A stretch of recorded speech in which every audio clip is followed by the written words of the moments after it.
नमस्कार मैत्रिणींनो, तर मी आज तुम्हाला साबुदाण्याचे पीठ आणि बटाट्याचे पापड दाखवणार आहे. त्याची रेसिपी दाखवणार आहे.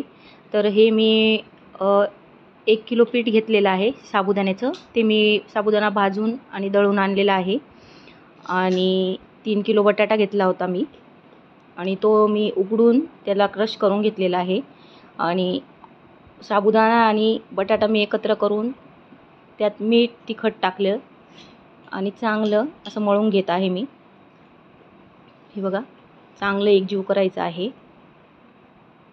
आणि मग मी गोळे तयार करून घेतला. असे 2 गोळे झाले आणि मी आता लाट्या करून घेत आहे. चांगलं व्यवस्थित असं एकजीव करून लाट्या करून घ्यायच्या आहे. बघा, पापड किती सुंदर येत आहेत. अजिबात चिकटत नाही, तेलाची पण गरज पडत नाही या पापडांना. मी मशीनवरच केले पापड. हे बघा, एकदम छान आणि एकदम व्यवस्थित निघतात. खूप छान येतात पापड.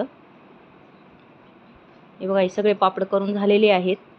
नंतर मी उन्हात टाकले होते आणि हे बघा, एकदम छान झालेले आहे पापड. 2 दिवस वाळवायचे. आता मी तुम्हाला पापड तळून दाखवते आहे. हे बघा, किती छान पापड फुलत आहे. हे बघा,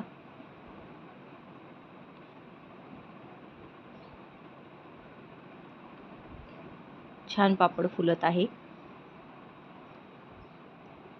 आणि हे पापड खायला बी खूप छान लागतात चवीला. हे बघू शकता तुम्ही पापड. हे बघा. तर तुम्हाला जर माझे व्हिडिओ आवडत असेल, माझ्या चॅनलला सबस्क्राईब करा, लाईक्स करा, कमेंट करा. Bye bye.